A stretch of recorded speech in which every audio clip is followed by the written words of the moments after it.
Servain soared through the sky with Kotarou hanging from his tail. Eventually, Kotarou stirred awake and, upon opening his eyes, caught sight of the distant horizon. His eyes sparkled with wonder at the view. Overcome with excitement, he shouted out in awe at the fact that he was flying. His voice brimmed with joy as he took in the sensation, calling it wonderful.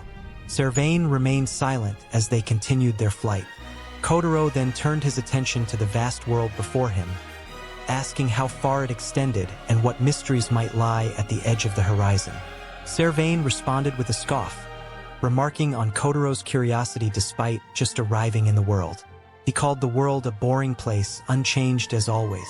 Kotarou disagreed passionately, expressing how thrilled he felt. To him, the sense of freedom was exhilarating and beautiful. Still flying, Servain thought to himself. Kotarou's abilities, his techniques that defied the natural laws of the world, confirmed what Servain suspected, that the boy had come from another dimension. The word freedom echoed in his mind, and he reflected that it was also his first time feeling it in this way.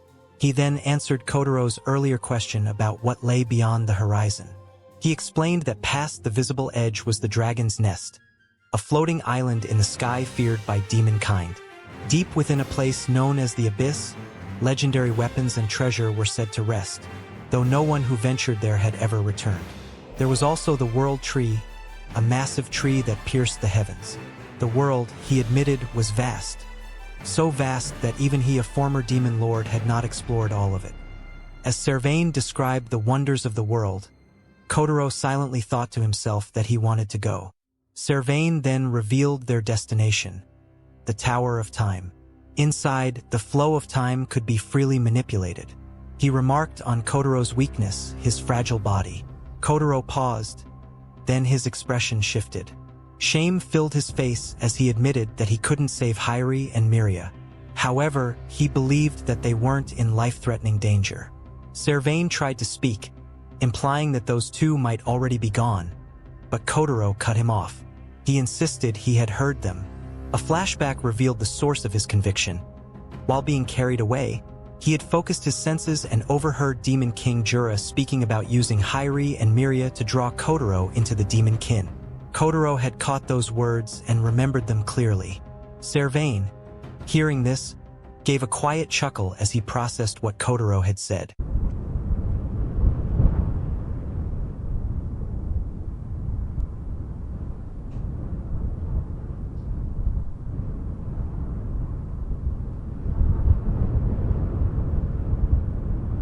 Eventually, the Tower of Time came into view, and Servain began his descent. As he landed, he gently placed Kotarou on the ground and declared that this was as far as he could help. Kotarou looked up at him and asked if he was leaving, expressing that he enjoyed spending time with him. Servain was caught off guard by the comment. Embarrassed, he admitted that even he had been influenced, just a little, by this newfound feeling of freedom. He turned away, flustered. Kotarou stared at him blankly as Servain spoke again, telling him to stop calling him Demon Lord.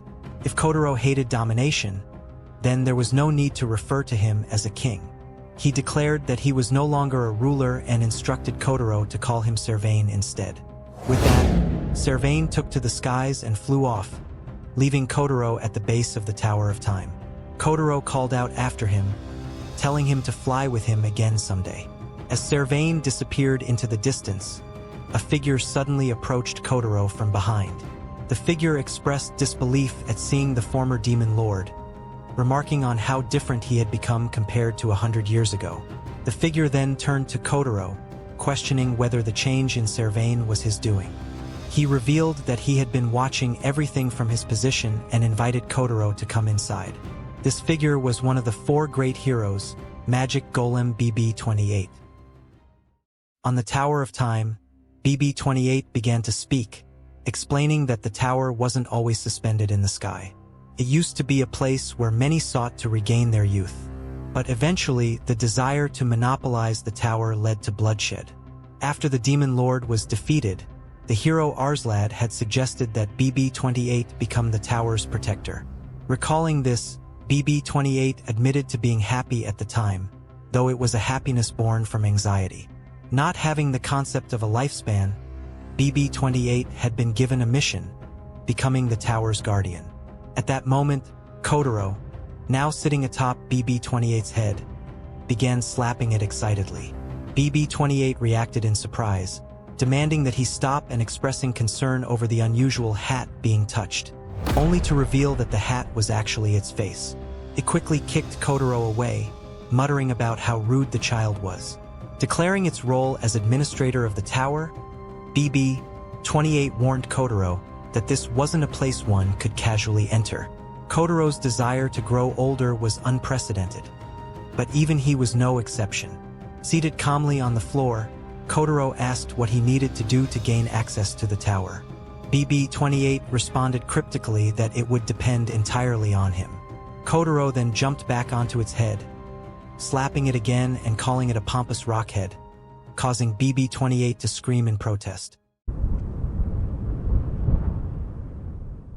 Kotarou proceeded to enter the Tower of Time. As he stepped inside, he remarked on the complete darkness surrounding him. BB-28 simply wished him good luck, addressing him as Fuuma Kotarou. Suddenly, a magic circle activated beneath Kotarou's feet. As he looked down, a blinding light flashed upward, and his past came flooding back. The vision began to play out. In it, Elder Jinan stood among spectators, watching a battle unfold. He observed that only 2 contenders remained and commented, with a sinister chuckle, that it was as expected. With the 4th Kotarou dead, the one who survived this fight would be named the next Fuuma Kotarou. It was a decision they had to make with care, for the next Kotarou must be feared. As the 2 remaining fighters faced off, Kotarou threw down his weapon. His opponent questioned his action, wondering what he was planning. Kotarou admitted that he couldn't bring himself to kill the person standing before him. The other ninja responded coldly, saying that Kotarou hadn't fully killed his heart yet, and therefore, mercy would not be shown. The opponent vanished and reappeared behind Kotarou in an instant. Acting on instinct, Kotarou struck with his bare hand, only to realize in shock that he had pierced through the other ninja's body. As they lay dying, the opponent let out a soft laugh, remarking that Kotarou was truly worthy of being Fuuma Kotarou. Kotarou realized that the ninja had done it deliberately. The dying ninja went on to say they didn't need compassion. They were ninja, shinobi, nameless blades made only for killing. Those who couldn't kill would be killed. Yet, the ones who hadn't completely severed their hearts were, ironically, the strongest. It was precisely because Kotarou hadn't killed his heart that he had become what he was. With their final breaths, the ninja admitted they had always dreamed of freedom.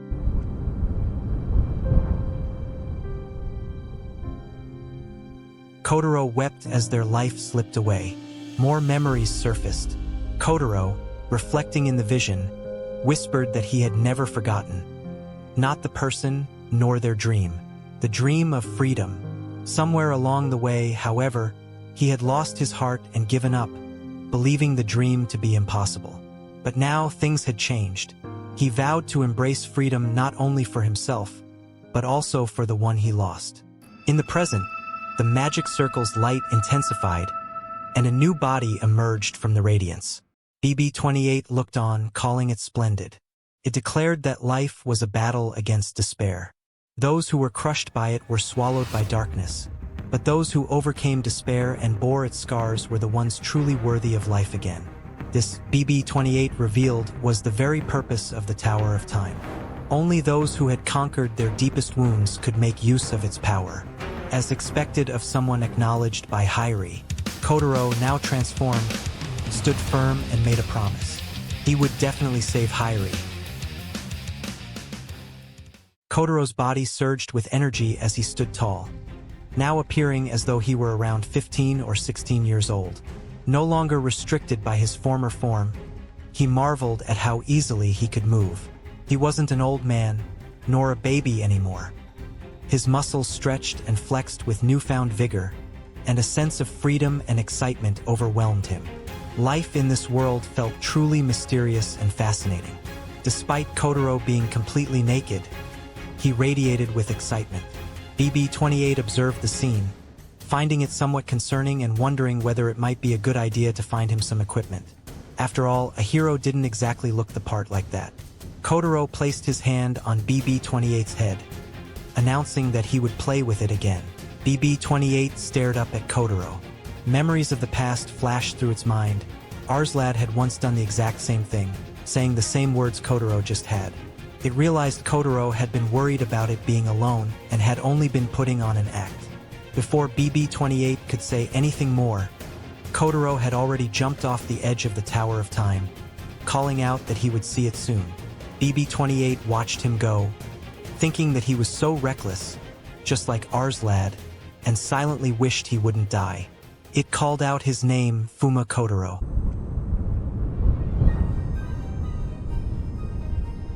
As Kotarou plummeted downward, he shouted out that he was no longer bound by anything.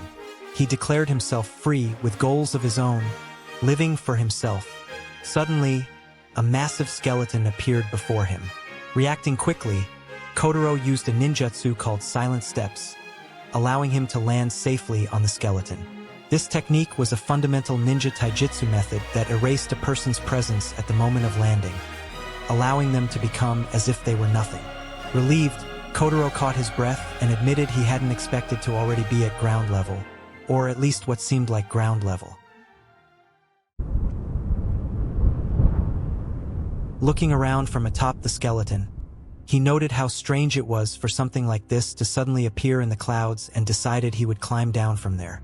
Beside him, embedded in the skull of the skeleton, was a sword. Curious, Kotarou wondered what it was, noting its elegant design. He decided to take it and pulled the sword free. As he held it up, he saw his reflection in the blade and froze. The face staring back at him, it was the same as in his past life. He questioned why this was the case. Hadn't he been reincarnated and reborn? He recalled wondering about it before. Ninjutsu was the pinnacle of taijutsu, a series of techniques that could only be used by a body mastered through training. He began to question whether he had really reincarnated into this world as a baby. In the end, he decided it was no use thinking about it now. Maybe he would understand when the time came.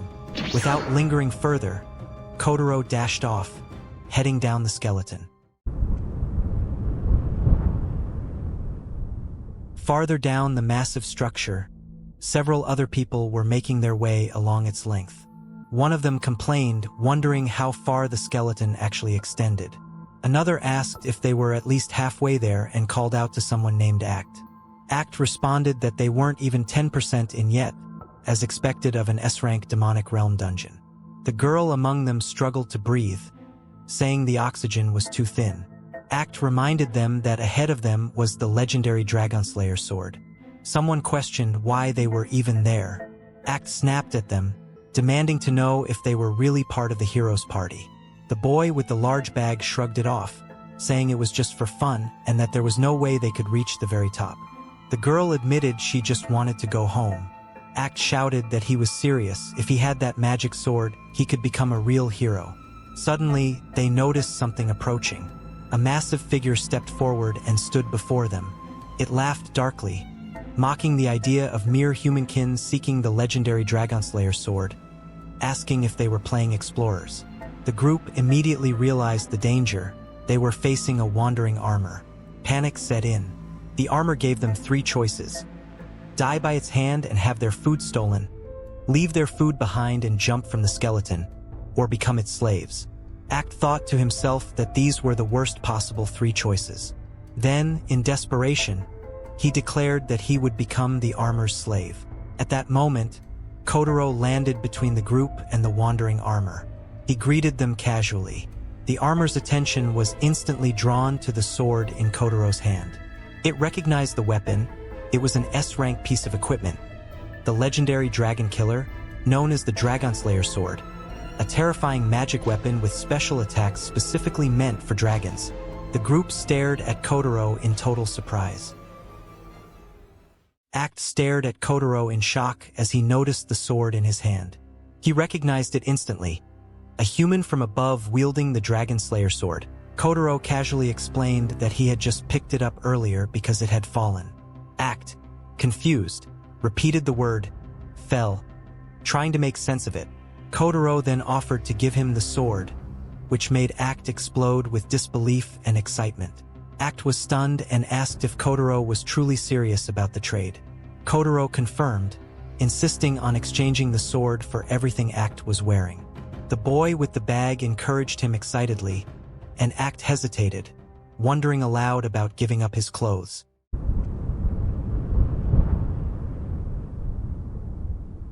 Moments later, Act stood completely naked, the Dragon Slayer's sword now in his hand.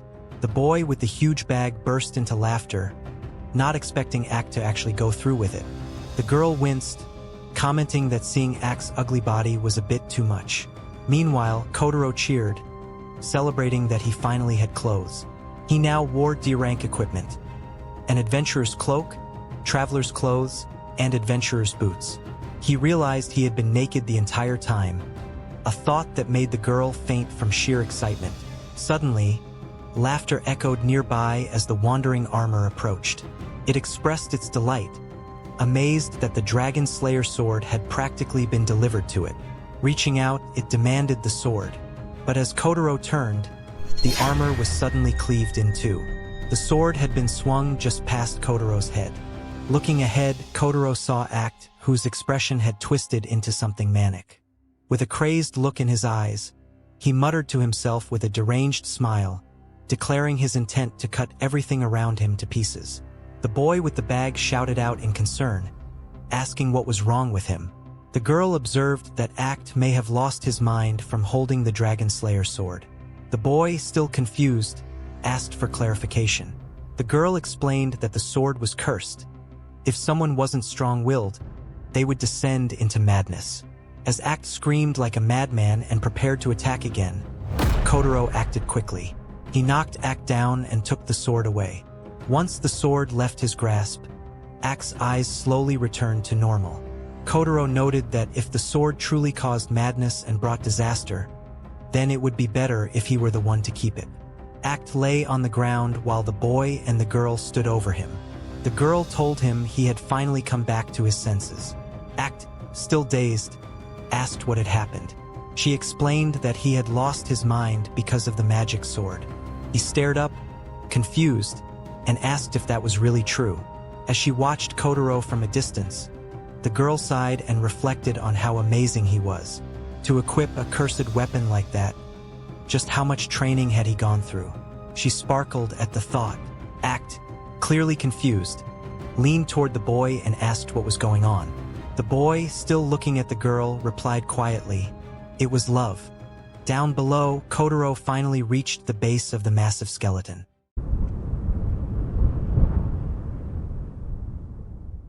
Kotarou knelt and placed his hand on the ground, carefully examining the terrain. He detected 5 or 6 distinct human footsteps imprinted in the dirt. Nearby, there was another trail. At first, it seemed like it might belong to a bear, but as he focused, he realized it wasn't. It was demon kin. Deciding on a direction, he resolved to follow the path marked by the most human tracks. That would likely lead him to the last stronghold of humanity, the place Hyrie had been heading toward. Hydrat. That would be his first destination. Just as he set off, Kotarou paused. The sound of fighting echoed in the air. It was close, very close.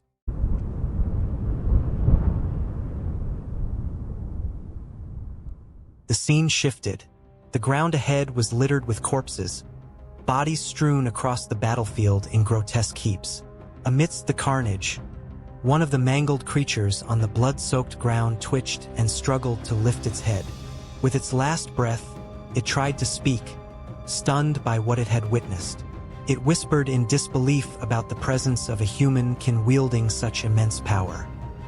But before it could finish, a heavy foot came down with a brutal stomp, crushing its skull instantly.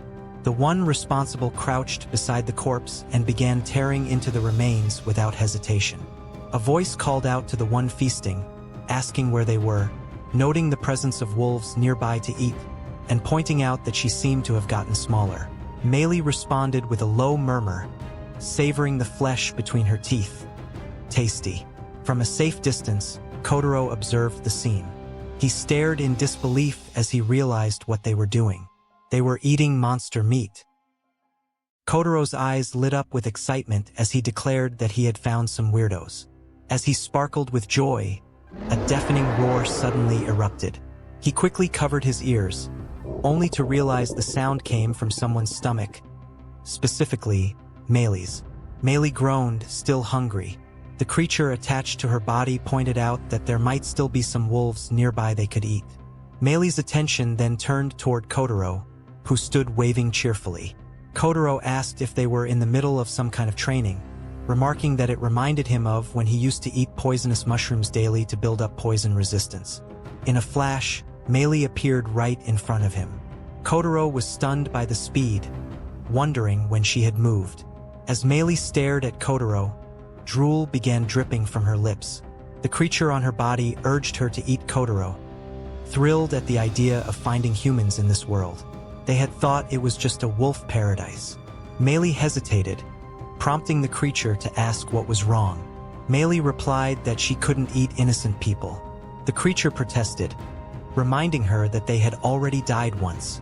Hearing this, Kotarou asked if they were reincarnators like him. The creature admitted that the term fit. Kotarou lit up, excited to find others like himself. He greeted them warmly, and Meili blushed, surprised by the strange happiness welling up inside her. Meili suddenly pulled back, warning Kotarou not to come any closer. She told him that she was a monster and that she would eat him. Kotarou froze in place, her words echoing in his mind. As he stared at her, memories from his past life surfaced.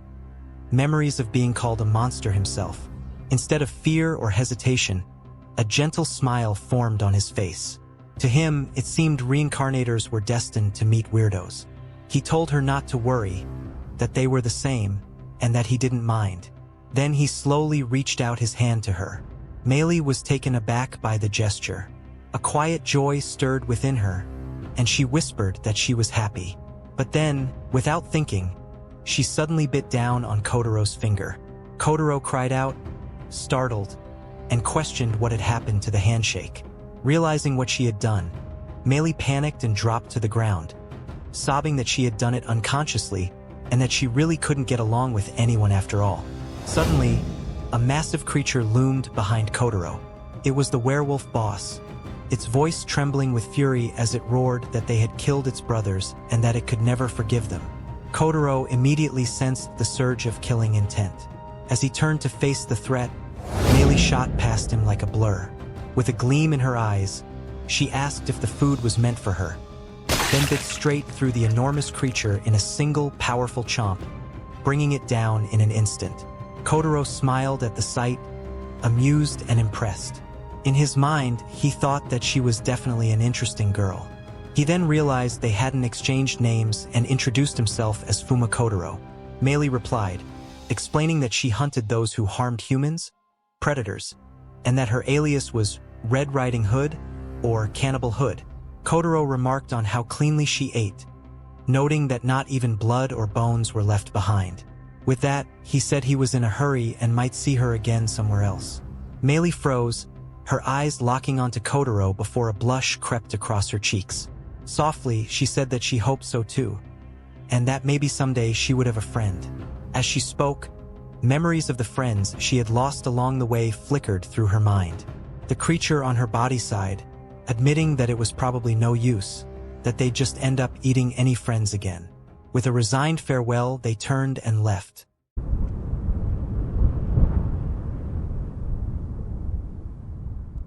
The scene then shifted east of the Warlord Mountains, near Hydrat.